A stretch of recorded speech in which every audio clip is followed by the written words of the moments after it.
لا حول ولا قوة إلا بالله العلي العظيم حسبنا الله ونعم الوكيل نعم المولى ونعم النصير أعوذ بالله من الشيطان اللعين الرجيم بسم الله الرحمن الرحيم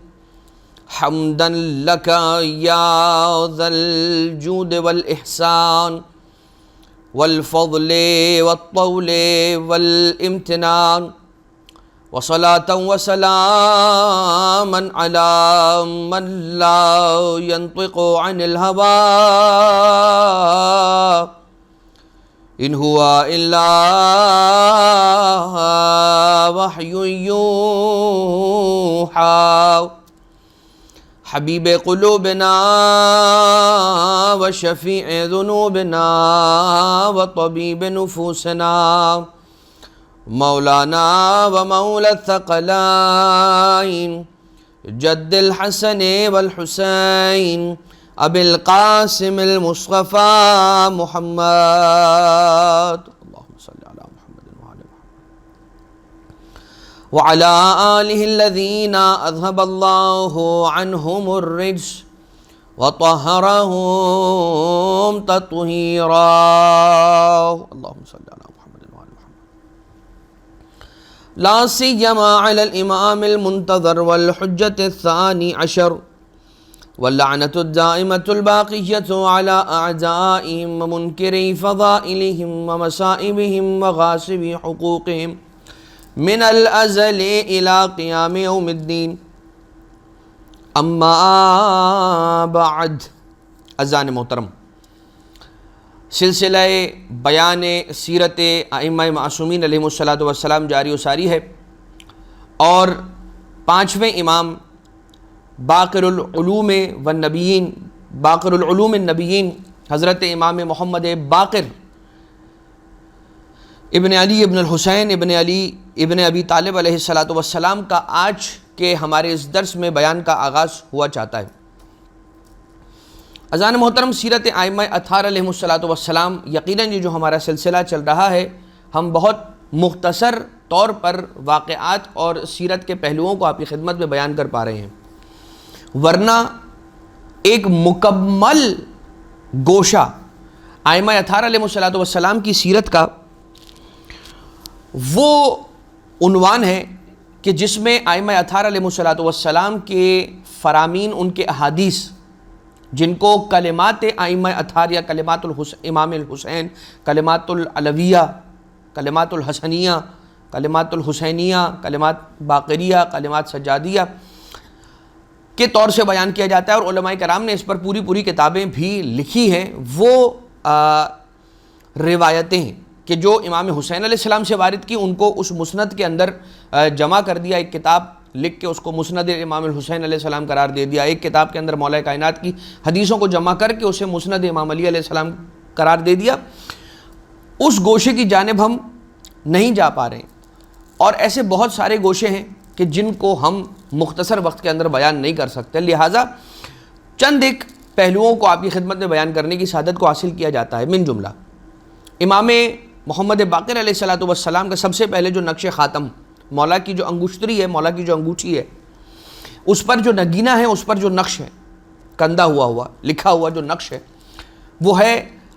العزت للہ۔ یہ اور بات ہے کہ امام محمد باقر علیہ الصلاۃ والسلام تک ایک اور انگشتری وہ علی پہنچی تھی کہ جو سرکار ابا عبداللہ علیہ الصلاۃ والسلام سے مولا امام زین العابدین علیہ السلام، اور مولا زین العابدین علیہ الصلاۃ والسلام سے پھر امام محمد باقر علیہ الصلاۃ والسلام تک پہنچی، اور اس انگوٹھی کا نقش جیسا کہ ہم پہلے بیان کر چکے ہیں، ان اللہ بالغ امرہ تھا۔ اب یہ خاص تبرکات ائمہ اطہار اور انبیاء کے خاص تبرکات اور انبیاء کی خاص میراث، تورات کی تختیاں، پیراہن حضرت یوسف علیہ السلام، خاتم سلیمان، عصائے موسیٰ، حضرت ابراہیم کی نالین، اور ایسی اور بہت ساری امانتیں انبیاء ما سلف کی آج جس امام معصوم علیہ السلام کے پاس ہے، آج وہ ہمارے اور آپ کے زمانے کے امام ہیں، حضرت صاحب الامر والعصر والزمان عجل اللہ تعالیٰ فرجہ الشریف۔ اللہم صلی علی محمد و آل محمد۔ تو مولا امام محمد باقر علیہ السلام کے سیرت طیبہ کے کچھ پہلوؤں پر ہم روشنی ڈالنے کی کوشش کریں گے آج کے حد تک۔ اور سب سے پہلی بات جو اس سلسلے میں عرض کرنا چاہتے ہیں وہ یہ ہے کہ نص امامت، ہر امام علیہ السلام کی امامت پر ایک دلیل ہے، ایک نص ہے، ایک نص وارد ہوئی ہے۔ نص نون ساتھ کے ساتھ ہے، نون اور سواد۔ یہ نص کیا ہے؟ یہ نص ہے امام معصوم کا یا رسول اللہ صلی اللہ علیہ وآلہ وسلم کا فرمان، ان کا کہنا، ان کی حدیث، کہ جس میں انہوں نے امام محمد باقر علیہ السلام کی امامت کا پہلے سے بتا رکھا ہو، امامت کے امام محمد باقر علیہ السلام کی پہلے سے خبر دے رکھی ہو، اپنی کسی روایت کے اندر، اپنے کسی فرمان کے اندر، اپنی کسی حدیث کے اندر۔ من جملہ یہ کہ نص امامت امام محمد باقر علیہ السلام کیا ہے؟ مطالب السؤول کتاب کا نام ہے، اور اس کتاب کے اندر ایک روایت ہے کہ جو ابن زبیری سے منقول ہے۔ اب یہ روایت مروی ہے ابن زبیری سے، کہتا ہے کہ میں ایک دن جناب جابر ابن عبداللہ انصاری کی خدمت میں بیٹھا ہوا تھا۔ امام سجاد علیہ السلام جناب جابر کے پاس حاضر ہوئے، تشریف لائے۔ اب امام سجاد علیہ السلام اکیلے نہیں ہیں، مولا سید سجاد علیہ السلام کے ساتھ ساتھ ان کے فرزند امام محمد باقر علیہ السلام بھی موجود تھے۔ اب یہ ابن زبیری کہتا ہے کہ میں نے دیکھا کہ جابر نے امام سجاد علیہ السلام سے پوچھا کہ مولا یہ آپ کے ساتھ جو شہزادے ہیں یہ کون ہیں؟ مولا نے ارشاد فرمایا کہ میرا بیٹا محمد ہے۔ اور یہ کہتے ہی چوتھے امام علیہ السلام نے جب جناب جابر سے کہا کہ یہ میرا بیٹا محمد ہے، اس کے بعد فوراً اپنے بیٹے سرکار امام محمد باقر علیہ السلام کی طرف رخ کر کے فرمایا کہ بیٹا محمد جاؤ اور جا کر صحابی رسول کے سر کا بوسہ لو، ان کی پیشانی کو چومو اور ان سے ملاقات کرو۔ جیسے ہی دوڑے ہیں، بڑھے ہیں آگے امام محمد باقر علیہ السلام جناب جابر کی پیشانی کو چومنے کے لیے، تو انہوں نے اپنی باہوں کو پھیلایا اور امام محمد باقر علیہ السلام کو اپنے سینے سے لگا لیا اور انہیں چومنے لگے، ان کے بوسے لینے لگے اور ان سے یہ کہنے لگے کہ یبن رسول اللہ کا سلام قبول کیجئے۔ مجھے حضور اکرم صلی اللہ علیہ وآلہ وسلم نے خبر دی تھی کہ میں ان کے اس فرزند سے جو کہ آپ ہیں ان سے ملاقات کروں گا۔ اب یہ بیان کرتے ہیں جناب جابر اس روایت کو کہ جس روایت کے اندر یہ نص ہے امام محمد باقر علیہ السلام کی امامت کی، اور وہ نص یہ کہ ابن زبیری یہ کہتا ہے کہ میں نے یہ سوچا کہ حضور نے جنہیں دیکھا نہیں ان کے لیے سلام پہنچا رہے ہیں، یہ کیسے ہو سکتا ہے؟ اب یہ ذہن کے اندر خیال آیا تھا ابن زبیری کے، لیکن فوراً جناب جابر ابن عبداللہ انصاری یہ کہتے ہیں کہ ایک دن میں حضور اکرم صلی اللہ علیہ وآلہ وسلم کے ساتھ بیٹھا ہوا تھا اور ان کی گود میں ان کے زانوئے مبارک پر سید الشہداء علیہ السلام تشریف فرما تھے۔ یعنی حضور اکرم نے اپنے نواسے، اپنے چھوٹے نواسے کو، یعنی کہ مولا ابا عبداللہ علیہ السلام کو اپنی گود میں اپنے زانو پر بٹھا رکھا تھا، اور آقا حضور سرور کائنات اپنے اس نواسے، اپنے اس بیٹے مولا حسین علیہ السلام کے لبوں کے بوسے لیتے جاتے تھے، اور جب لبوں کے بوسے لے رہے تھے تو روتے جاتے تھے۔ سرکار حضور اکرم رحمت للعالمین اپنے نواسے آقا ابا عبداللہ مولا حسین ابن علی علیہ السلام کے لبوں کے بوسے لیتے جاتے تھے اور ساتھ میں روتے جاتے تھے۔ جناب جابر وہیں بیٹھے ہوئے تھے اور رسول نے جناب جابر کو مخاطب کر کے یہ فرمایا کہ میرے حسین کا ایک بیٹا ہوگا اے جابر، جس کا نام علی ہوگا، اور یہ میرے حسین کے بعد اس روئے زمین پر حجت خدا ہوگا، اور علی کا ایک بیٹا ہوگا جس کا نام محمد ہوگا، اور یہ انبیاء کے علوم کو شگافتہ کرنے والا ہوگا۔ تیری ملاقات میرے اس بیٹے سے ہوگی۔ جب تو میرے اس بیٹے محمد سے ملنا، کہ جو میرے بیٹے حسین کے بیٹے علی کا بیٹا محمد ہوگا، جب تو اس سے ملاقات کرے گا تو انہیں مجھ محمد مصطفیٰ صلی اللہ علیہ وآلہ وسلم کا سلام عرض کرنا، اور اے جابر اس ملاقات کے بعد تیری زندگی بہت کم عرصے کی رہ جائے گی۔ اب اس میں ساری خبریں ہیں، اس میں بہت سارے پیغامات نکل سک رہے ہیں، لیکن وہ بات جو ہم نے جہاں سے بات کا آغاز کیا تھا کہ مطالب السؤول کے اندر جو روایت ہے ابن زبیری کی، اس میں جناب جابر کو رسول اکرم صلی اللہ علیہ وآلہ وسلم بتا گئے ہیں کہ اے جابر یاد رکھنا یہ میرا وہ بیٹا ہوگا کہ جس کا نام میرے نام پر ہوگا، اور یہ انبیاء کے علوم کو شگافتہ کرنے والا ہوگا کہ انبیاء کے وہ علوم کے جو چھپ گئے ہوں گے انہیں نکال باہر کر کے لوگوں کے سامنے لے آئے گا۔ سلام عرض کرنا، اور یہ کون ہوگا؟ یہ میرے بیٹے حسین کے بعد جو بیٹا ہوگا علی، جو میرے بیٹے حسین کے بعد امام ہوگا حجت خدا زمین پر، اس علی کا بیٹا ہوگا یہ محمد۔ اور اب ایک دوسری روایت کے اندر یوں بھی ملتا ہے کہ جناب جابر نے انہیں صحن خانہ میں کچھ قدم چلنے کی گزارش کی، اور جب کچھ قدم چلے ہیں امام محمد باقر علیہ السلام تو فوراً دوڑ کر جناب جابر نے اپنے سینے سے لگایا اور کہا کہ یہ چال ہو بہو رسول اکرم صلی اللہ علیہ وآلہ وسلم کے چلنے کے جیسی ہے۔ لہٰذا نص امامت کے بعد اب مولا امام محمد باقر علیہ السلام کی علم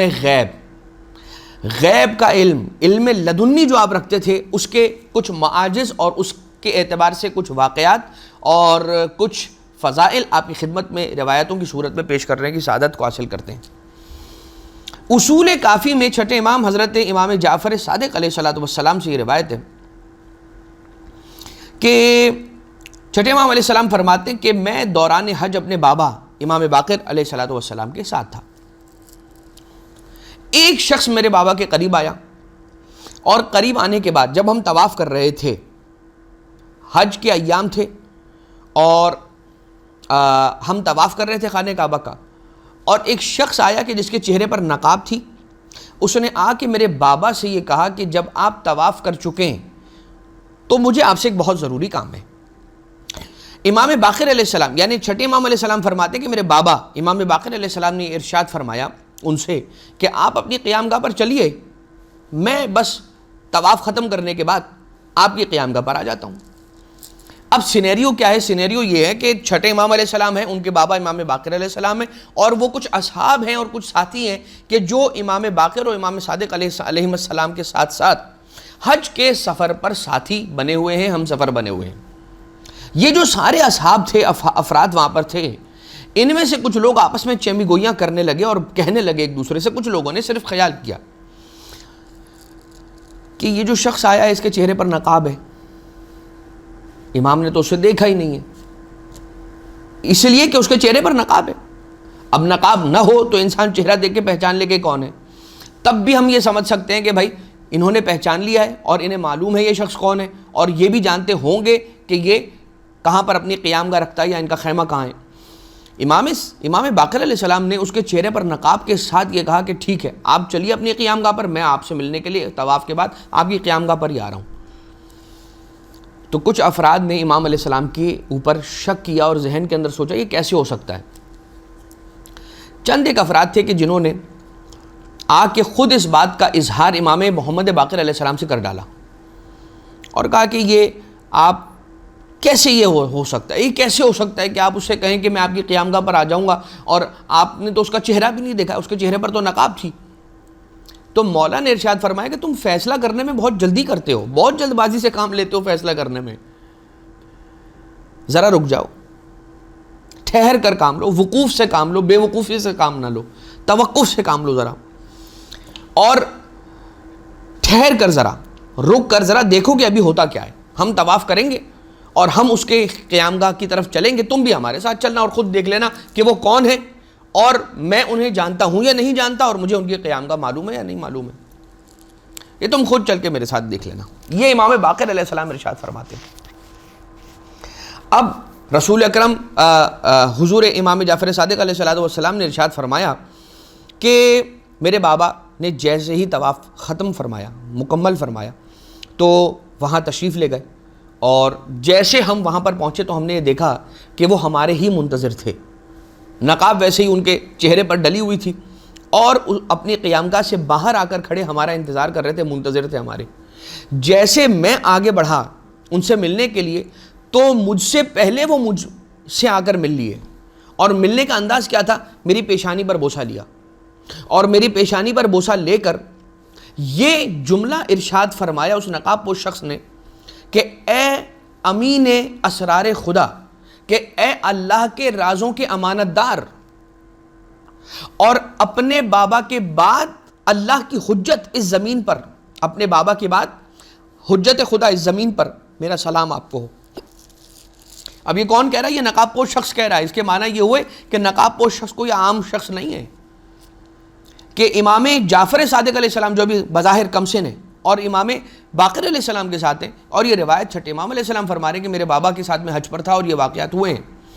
تو امام علیہ السلام، چھٹے امام علیہ السلام ارشاد فرماتے ہیں کہ آ کے میری پیشانی کا بوسہ لے کے کہتے ہیں کہ اے امین اسرار خدا، اور اپنے بابا کے بعد روئے زمین پر حجت خدا، میرا آپ پر سلام ہو، میرا سلام قبول فرمائیے۔ سب حیرت سے دیکھ رہے تھے کہ یہ کیا ہو رہا ہے۔ نقاب پوش شخص نے کہا امام باقر علیہ السلام سے، چاہیں تو سب کچھ آپ بتا دیں، میرا سوال بھی آپ بتائیں، میرا جواب بھی آپ بتائیں، میرے ذہن میں کیا ہے وہ بھی آپ بتائیں، میں کیا چاہتا ہوں وہ بھی آپ بتائیں، اور جو اس میری چاہت کا جواب ہے وہ بھی آپ ہی بتائیں۔ بس اب جب یہ انہوں نے کہہ دیا اس نقاب پوش شخص نے، تو امام باقر علیہ السلام نے کہا کہ بھائی جیسی تمہاری مرضی ہے ویسے ٹھیک ہے، کوئی مسئلہ نہیں، جیسے آپ کی مرضی، آپ کو جیسے ٹھیک لگے۔ تو یہ شخص جو نقاب پوش شخص سے کہتے ہیں کہ میری خواہش تو اگرچہ یہ تھی کہ سب کچھ آپ کی زبان مبارک سے سنوں، لیکن بس میری ایک شرط ہے، اور میری شرط یہ ہے کہ جب آپ میرے سوالوں کے جواب دے رہے ہوں تو آپ کے علاوہ اور کوئی ایک شخص بھی کلام نہیں کرے گا۔ جب آپ بول رہے ہوں گے تو کوئی دوسرا شخص نہیں بول رہا ہوگا بیچ میں۔ اب جیسے یہ اس نقاب پوش شخص نے کہا تو امام علیہ الصلوۃ والسلام نے ارشاد فرمایا کہ یہ تو اس وقت ہوتا ہے کہ جب جب کسی کے دل میں دو متضاد باتیں ہوں۔ کسی کے کلام کے دوران اگر کوئی بیچ میں کہے تو اس کی وجہ کیا ہوتی ہے؟ اس کی وجہ یہ ہوتی ہے کہ کسی کے دل میں دو متضاد اور دو مختلف باتیں ہیں،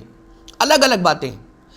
کسی کو بھی کسی کے کہے سے اختلاف اس لیے ہوگا کہ اس کے ذہن میں الگ بات ہے اور سامنے والے کے ذہن میں الگ بات ہے، اور یہ وہاں ہوگا کہ جہاں پر ایبسولوٹ نالج نہیں ہے۔ امام معصوم علیہ الصلوۃ والسلام فرما رہے ہیں کہ یہ تو وہاں ہوتا ہے کہ جہاں پر بات میں اختلاف ہو۔ گویا ودن دی بریکٹس مولا امام باقر علیہ السلام یہ ارشاد فرمانا چاہتے ہیں کہ جو تم کہہ رہے ہو کہ کوئی بیچ میں نہ کہے، کوئی تم فکر ہی نہ کرو کہ کوئی بیچ میں نہیں کہے گا، کوئی نہیں بولے گا بیچ میں۔ جب امام معصوم کہہ رہے ہوں گے تو یاد رکھنا کبھی کوئی بیچ میں بولنے کی ہمت نہیں کر سکتا، اس لیے کہ ان کا کلام اتنا سچا ہوتا ہے اور اتنی ایبسولوٹ نالج والا ہوتا ہے اور ایسا علم ہوتا ہے کہ جس کے سامنے ساری زبانیں گنگ ہوتی ہیں، اس کے سامنے کوئی اپنا اعتراض اور اپنی کوئی بات پیش نہیں کر سکتا۔ امام علیہ الصلوۃ والسلام نے جب یہ فرمایا کہ یہ وہاں ہوتا ہے کہ جہاں پر دو متضاد باتیں ہوں، جہاں پر کہیں اختلاف ہو، یہاں تو اختلاف ہے ہی نہیں، اور اللہ ایسے علم کو علم ہی نہیں مانتا کہ جس کے اندر اختلاف پیدا ہو جائے۔ یہ تو ایک بات ہو گئی۔ جب یہ بات ہو گئی تو نقاب پوش شخص نے کہا کہ بارک اللہ، پروردگار آپ کو برکت عنایت فرمائے، اور میرے سوال کے ایک حصے کا جواب ہو گیا، میرے سوال کا ایک حصہ حل ہو گیا، اب اس کا دوسرا حصہ وہ بھی حل فرما دیجئے، اور یہ بتا دیجئے کہ وہ کون سا علم ہے جس میں اختلاف نہیں ہوتا، کون سا علم ہے جس میں اختلاف نہیں ہوتا۔ ابھی تو میں نے آپ کی خدمت میں عرض کیا کہ یہ مولا کی مراد کیا ہے، مولا نے کہا نہیں تھا، مولا نے بس اتنا کہا تھا اس نقاب پوش شخص کے یہ کہنے پر کہ جب آپ بول رہے ہوں گے تو کوئی نہیں بولے گا بیچ میں۔ تو امام نے فرمایا کہ یہ تو وہاں ہوتا ہے کہ جہاں پر متضاد باتیں ہوں، ایک دوسرے سے ٹکرانے والی کوئی ایک بات ایک ہی جملے کے اندر، ایک ہی بات کے اندر، ایک ہی کانٹیکسٹ کے اندر اگر کر دے تو کوئی بھی بولے گا کہ بھائی آپ نے جو بات کہی ہے اس میں اختلاف پایا جاتا ہے، متضاد باتیں، آپ نے دو آپس میں اپوزٹ باتیں اور دو متضاد باتیں ٹکرا دی ہیں، لہٰذا آپ کی بات کے اندر اوتھینٹسٹی نہیں ہے، لہٰذا کوئی بھی کہہ دے گا بیچ میں۔ لیکن جو اوتھینٹک بات ہوتی ہے، جو علم والی بات ہوتی ہے، اوتھینٹک علم والی بات ہوتی ہے، اس کے اندر کوئی درمیان میں نہیں بول سکتا۔ اب یہ بات تو ختم ہو گئی، اور نقاب پوش شخص نے کہا کہ میرے ایک سوال کا حصہ تو حل ہو گیا، دوسرے حصے کو آپ یہ فرما کے حل کر دیں کہ وہ علم کون سا ہوتا ہے کہ جس میں اختلاف نہیں پایا جاتا۔ اور پھر امام علیہ الصلوۃ والسلام نے جواب دیا، دو ٹکڑے ہیں اس دوسرے حصے کے، ایک ٹکڑا یہ ہے کہ وہ کون سا علم ہے جس میں اختلاف نہیں ہو پایا جاتا، اور اس علم کا عالم کون ہوتا ہے۔ اب یہاں سے امام باقر علیہ الصلوۃ والسلام نے جواب ارشاد فرمانا شروع کیا کہ جہاں تک تو کل علم کی بات کرو گے، جہاں تک آپ کل علم کی بات کریں گے تو یہ تو صرف اور صرف کل علم صرف اللہ کے پاس ہے، وہ صرف اللہ کے پاس ہے۔ اور جہاں تک اس علم کی بات کریں جس کی مخلوق کو ضرورت ہوتی ہے تو وہ اوصیاء انبیاء کے پاس پروردگار عالم نے عنایت کر رکھا ہے۔ یہ سن کر موسیٰ کپڑے کو ہٹایا، نقاب پوش نے اپنے چہرے سے نقاب کو ہٹایا اور پوچھا کہ وہ علم اوصیاء انبیاء کو کیسے ملتا ہے جس کی مخلوقات کو ضرورت ہوتی ہے۔ اب اس کے بعد کا سوال یہ تھا کہ آپ نے فرمایا کہ علم میں اختلاف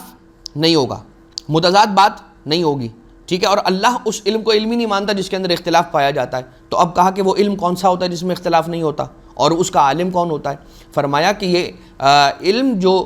ہوتا ہے یہ ان کے پاس ہوتا ہے جو اوصیاء انبیاء ہیں۔ اور اب سوال کیا نقاب پوش شخص نے اپنے نقاب کو ہٹاتے ہوئے کہ یہ بتائیے فرزند رسول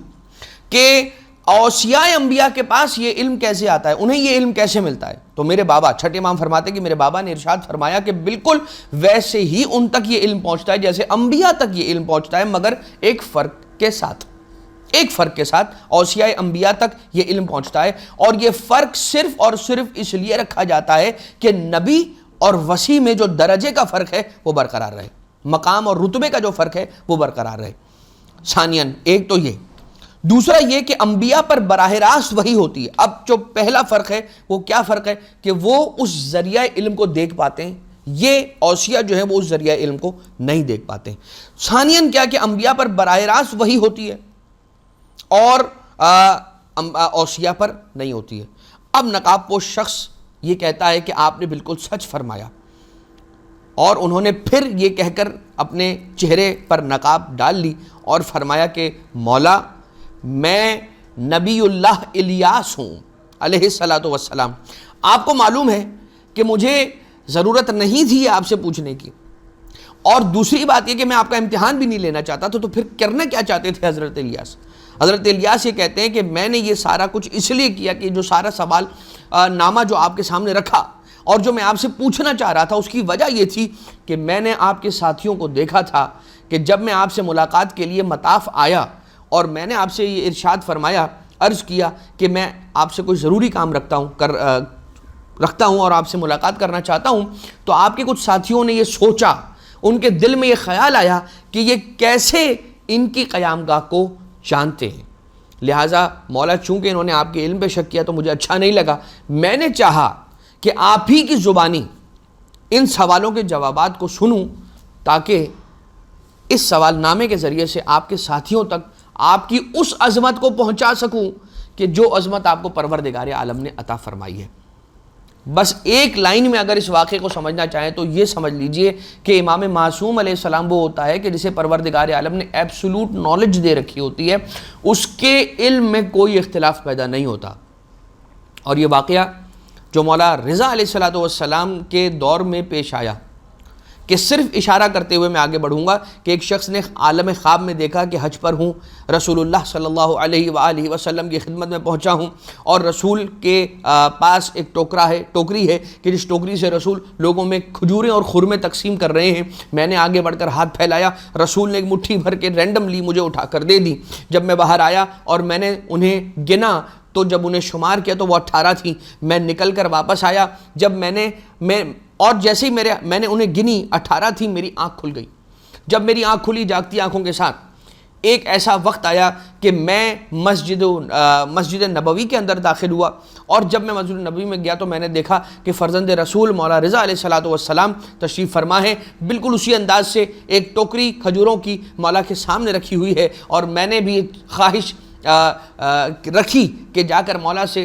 کچھ کھجوریں بالکل ویسے ہی حاصل کروں کہ جیسے عالم خواب میں رسول اللہ سے حاصل کی تھی۔ جیسے میں مولا رضا علیہ السلام کی خدمت میں آیا اور میں نے اپنے ہاتھوں کو پھیلایا، اسی انداز محمدیہ کے ساتھ صلی اللہ علیہ وآلہ وسلم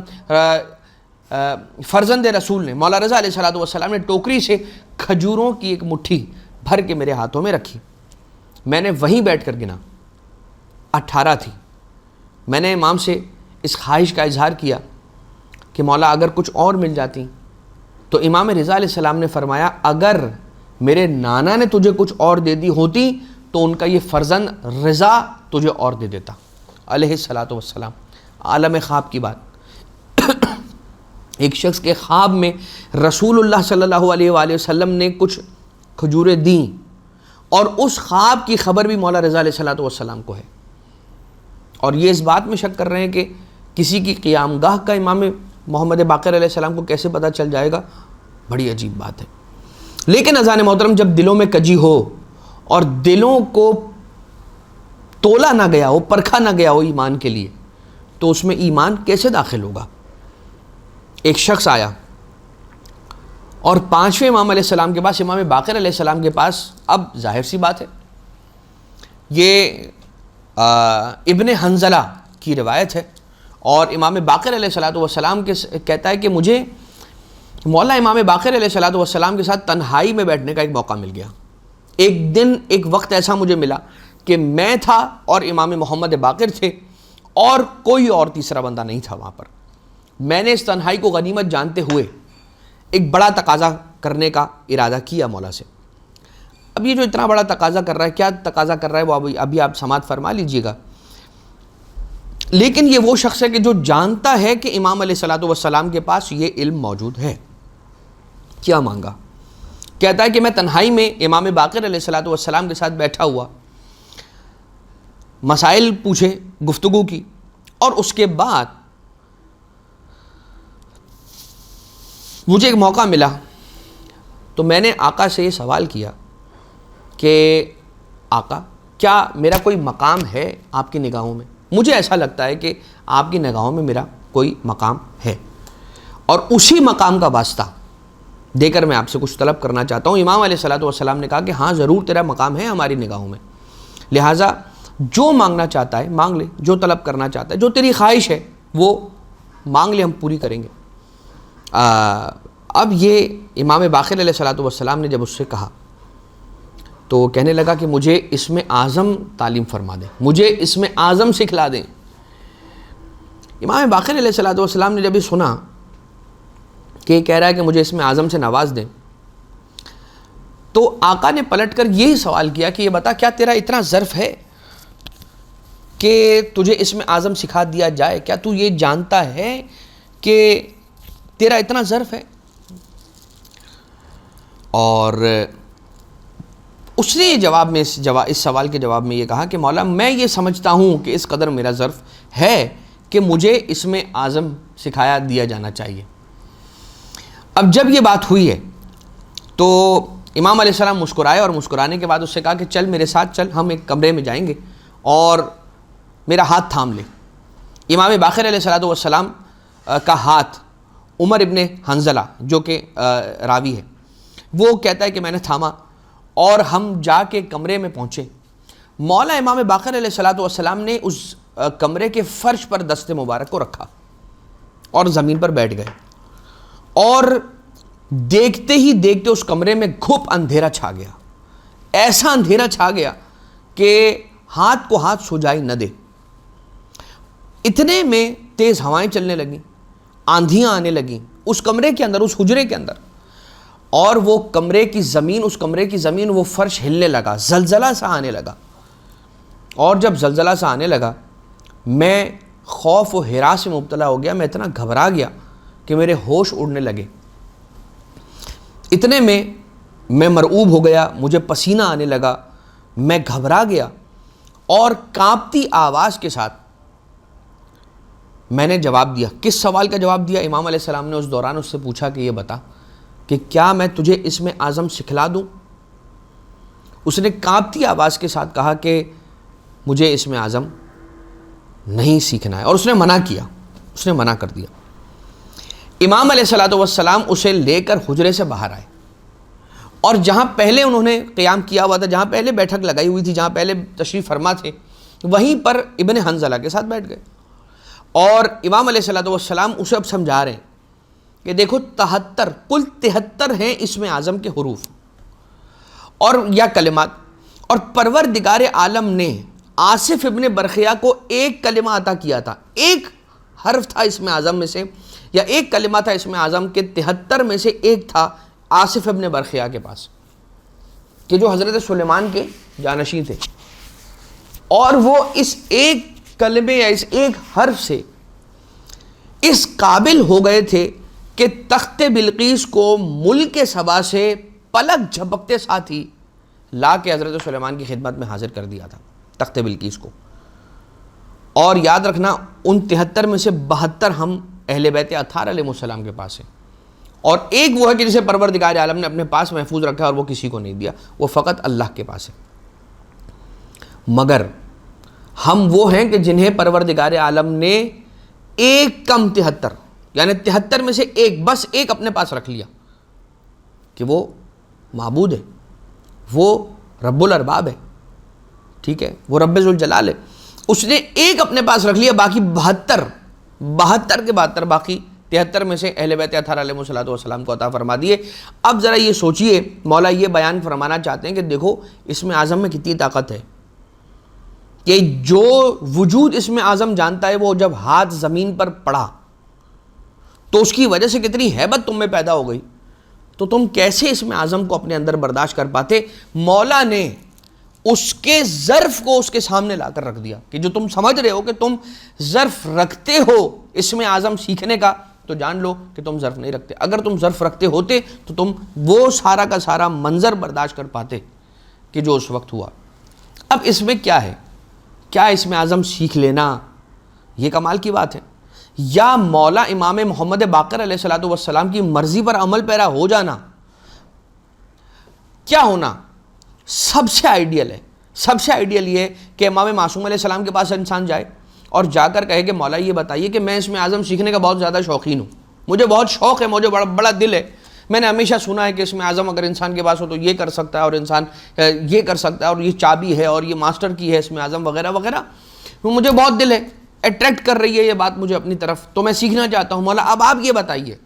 کہ کیا یہ سیکھنا میرے لیے ٹھیک ہے یا اس کا مجھے تعلیم دیا جانا میرے لیے ٹھیک نہیں ہے؟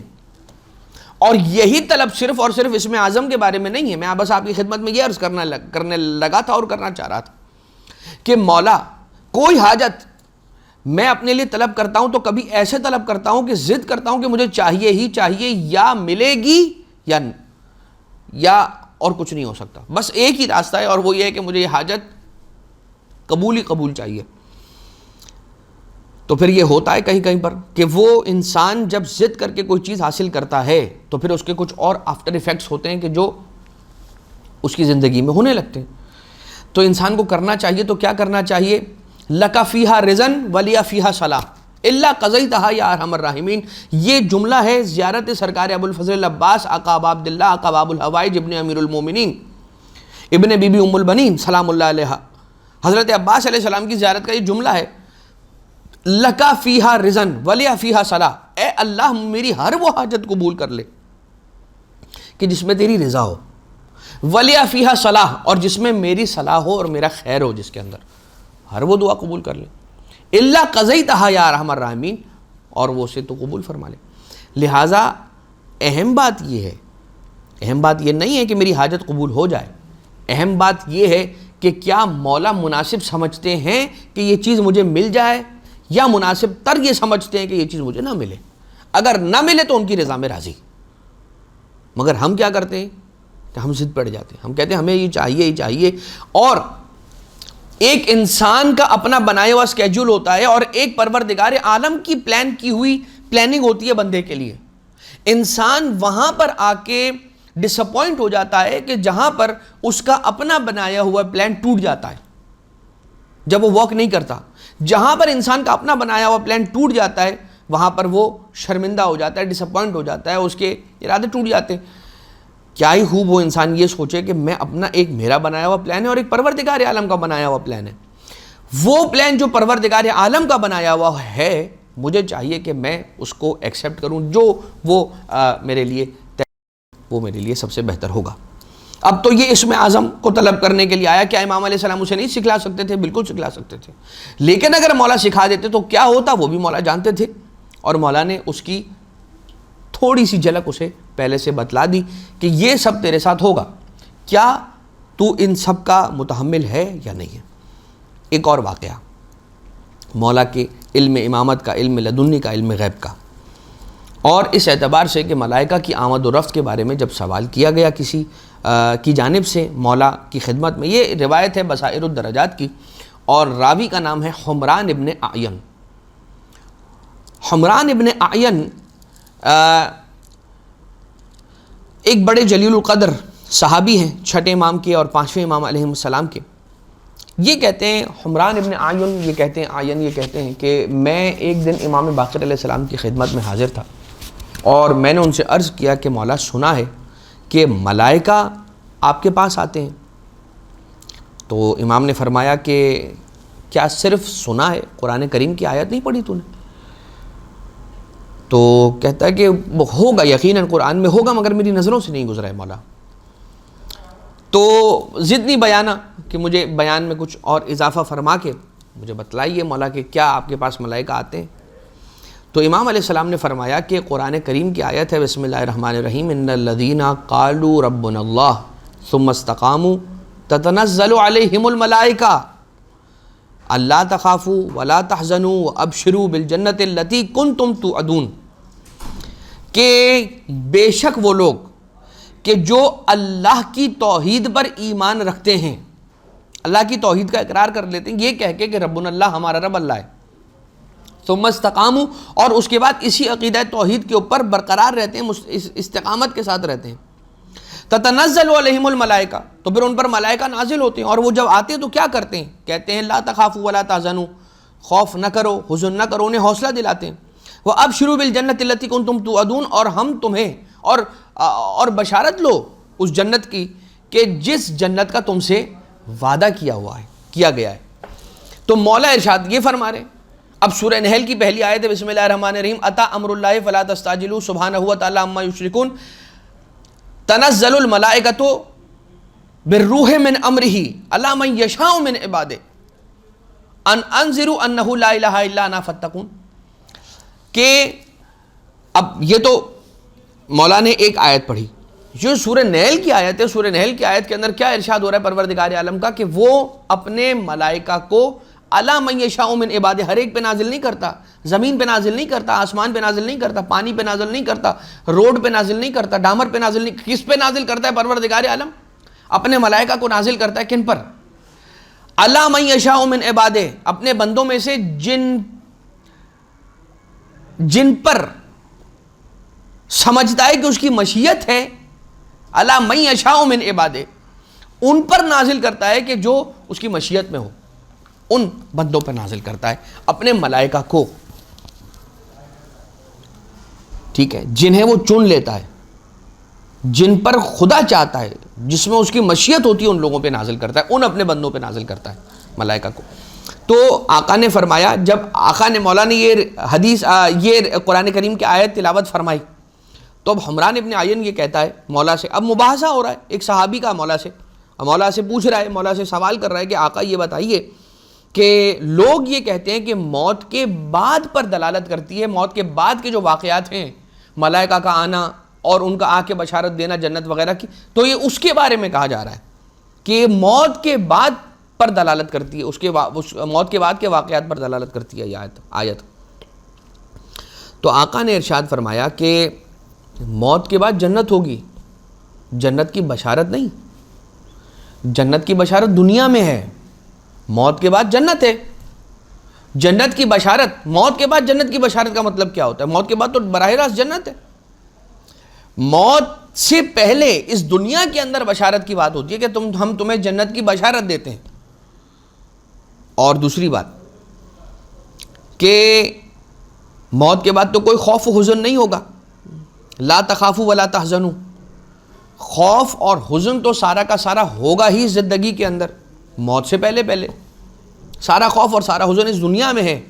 موت کے بعد تو خوف اور حزن ختم ہو جانے والا ہے۔ لہٰذا آقا نے ان دو دلیلوں کے ذریعے سے یہ بات ثابت فرمائی،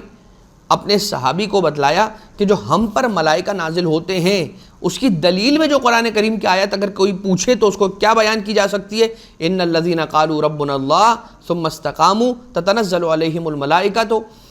الا تخافوا ولا تحزنوا وابشروا بالجنۃ التی کنتم توعدون۔ لہٰذا جنت کی بشارت کا ذکر اس بات کی دلیل ہے کہ یہ بات دنیا کی ہو رہی ہے، اور یہ ملائکہ کا جو نزول ہے وہ اس دنیا میں نازل ہونے کی بات ہو رہی ہے ان لوگوں پر کہ جو توحید کے عقیدے کے اوپر استقامت کے ساتھ کام لیتے ہیں، اور پھر خوف و حزن سے بھی دوری کی جو بات ہے وہ بھی اسی دنیا کی بات ہے۔ اب ملائکہ کی آمد و رفت کے بارے میں سوال ہوا، ساتھ ہی ساتھ ایک سوال اور بھی ہوا امام معصوم علیہ الصلوۃ والسلام سے، امام باقر علیہ الصلوۃ والسلام سے، کہ جنات کیا آتے ہیں آپ کے پاس؟ کسی نے یہ سوال بھی کیا۔ اب سعد اسقاف سے مروی ہے یہ روایت، اور وہ یہ کہتا ہے کہ میں امام باقر علیہ السلام کے پاس حاضر ہوا